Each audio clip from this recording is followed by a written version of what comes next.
Tu n'as rien dit. Et c'est ça qui a tout changé. On t'a appris à défendre ta position, à argumenter, à répondre. Personne ne t'a appris que le silence est l'arme la plus redoutable que tu possèdes. Pas ta voix, pas tes arguments, pas ton sang-froid apparent, ton silence.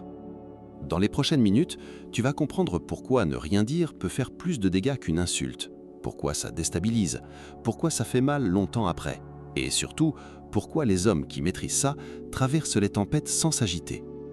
Reste jusqu'à la fin, parce que la dernière idée est celle que la plupart des gens n'appliquent jamais. Et à la fin de cette vidéo, tu sauras exactement quand te taire, pourquoi ça marche et ce que ça provoque chez l'autre. Quelqu'un te cherche, te pousse, attend que tu exploses. Et toi, tu ne dis rien.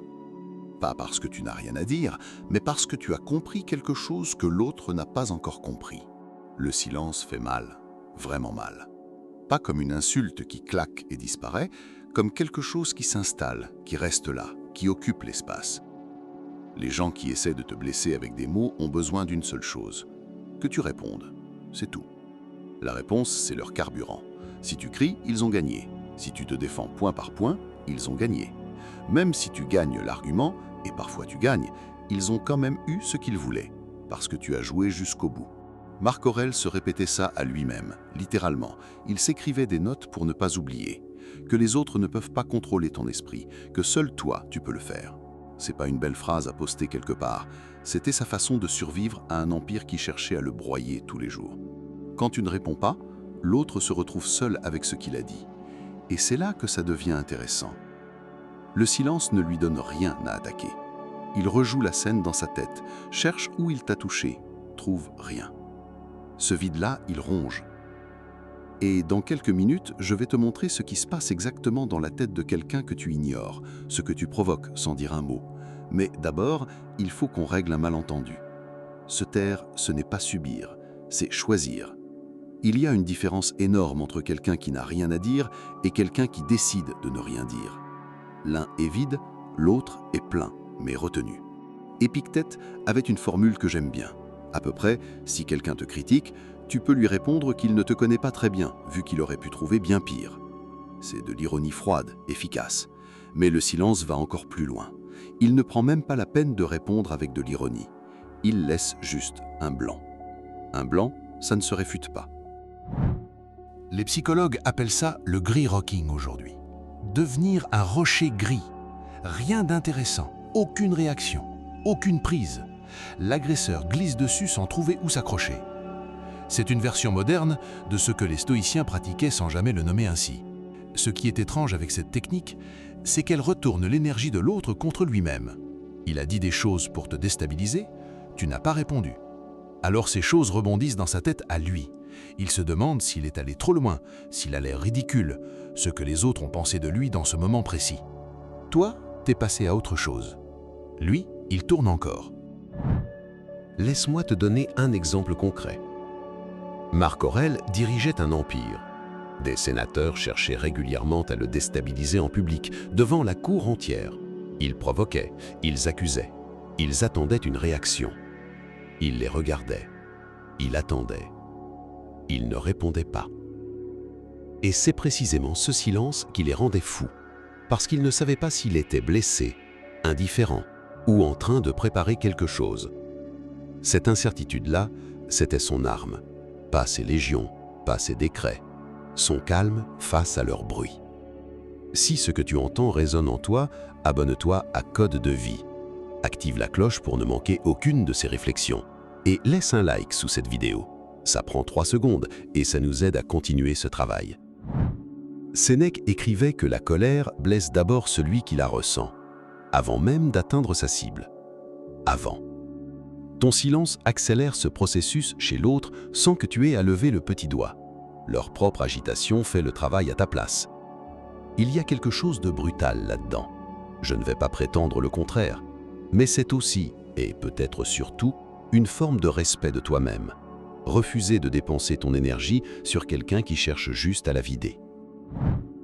Maintenant, ce qui se passe dans la tête de l'autre quand tu gardes le silence. Le cerveau humain déteste l'incomplétude. Quand quelqu'un t'attaque et que tu réponds, la boucle se ferme. Il a eu sa réaction, l'histoire est terminée. Mais quand tu ne réponds pas, la boucle reste ouverte et le cerveau ne supporte pas ça. Il va chercher une fin. Il va en inventer une, puis une autre encore. Et la plupart du temps, chaque version est pire que la précédente. Ton silence devient une présence, quelque chose qu'on ne peut pas ignorer précisément parce qu'il n'a pas de message, mais qu'il en réclame un. Les gens projettent leur propre peur dans ce vide, leur propre culpabilité, leurs propres doutes. Tu n'as rien fait et pourtant tu occupes tout l'espace. Sénèque disait « Nous souffrons plus en imagination qu'en réalité ». Ce que tu n'as pas dit est souvent plus dévastateur que ce que tu aurais pu dire. Et là, tu te dis peut-être « Mais si je ne réponds pas, les gens vont croire que j'ai tort, que je cède, que je suis faible. » C'est exactement ce que tu es censé penser. C'est exactement pour ça que ça marche, parce que ceux qui cherchent à te provoquer comptent sur cette peur-là. Ils savent que tu veux te défendre, que tu veux avoir raison. Et c'est cette envie-là qu'ils utilisent contre toi. Dès que tu la retires, ils n'ont plus rien. Dans une relation, amoureuse, amicale, familiale, le silence change de nature. Ce n'est plus une arme, c'est une limite, une façon de dire sans dire. Je n'irai pas chercher ton respect à genoux. Si ça ne vient pas naturellement de toi, je n'insisterai pas, je ne supplierai pas. Ça fait mal à entendre parfois, pour les deux côtés d'ailleurs, mais c'est honnête. Et le silence dans une relation révèle quelque chose d'utile. Comment l'autre réagit quand il réalise qu'il ne peut pas te contrôler. Est-ce qu'il ralentit? Est-ce qu'il réfléchit?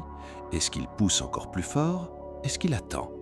Ces réactions-là te disent tout ce que les mots auraient soigneusement caché. Il y a aussi la pause, pas le silence total.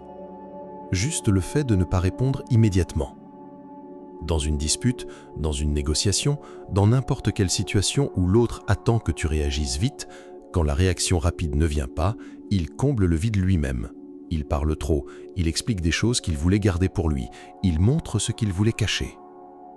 La pause, c'est pas de l'hésitation, c'est de l'observation déguisée en hésitation.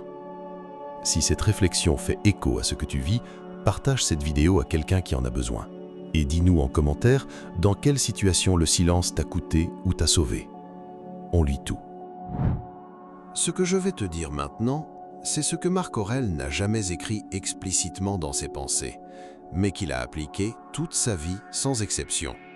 Et parfois, pas toujours, mais parfois, la chose la plus puissante, c'est de partir. Sans explication, sans scène, sans dernier mot bien choisi. Juste partir. Les gens ont besoin de clôture, d'une réponse, de quelque chose à quoi se raccrocher pour continuer. Ton départ silencieux leur enlève tout ça d'un coup. Ton absence parle, et elle parle longtemps après que tu sois parti.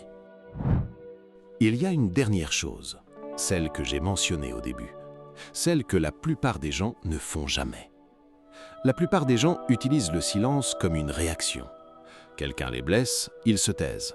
Quelqu'un les provoque, ils se taisent. C'est défensif, c'est réactif, et ça reste dans la même logique que la réponse. Ce que les hommes qui maîtrisent vraiment le silence font, c'est différent.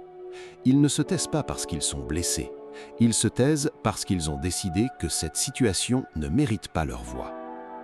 C'est une posture, pas une réaction. Marc Aurèle disait de ne pas discuter de ce qu'est un homme bien, mais d'en être un. Le silence s'inscrit là-dedans d'une façon que je trouve juste. Pas besoin de proclamer ta force, elle se voit dans ce que tu ne fais pas, dans ce que tu ne dis pas, dans la façon dont tu traverses la tempête sans t'agiter dedans. Les gens qui ne peuvent pas te lire deviennent prudents. Ceux qui cherchaient une prise n'en trouvent pas. Et quand tu parles, parce que ça arrive, parce que parfois c'est nécessaire, tes mots ont un poids différent, parce qu'ils savent que tu ne les dépenses pas pour rien. Grey Rocking, la pause stratégique, le départ silencieux. 3 outils, une seule logique. Ne pas dépenser ce qui ne se récupère pas. Et 3 choses que tu peux appliquer dès aujourd'hui. 1. La prochaine fois qu'on te provoque, attends 3 secondes avant de répondre. 3 secondes seulement. Tu verras ce que ça change. 2. Si quelqu'un cherche à te faire réagir, observe ce qu'il fait plutôt que ce qu'il dit. L'action révèle toujours ce que les mots cachent. 3. Identifie une relation où tu t'expliques trop et arrête. Pas par colère, par choix. Chaque mot inutile que tu prononces te coûte quelque chose. Chaque réaction que tu donnes à quelqu'un qui ne la mérite pas, tu la perds, tu ne la récupères pas. Le silence n'est pas un vide, c'est ce que tu as décidé de garder pour toi. Tu n'as rien dit, et c'est ça qui a tout changé.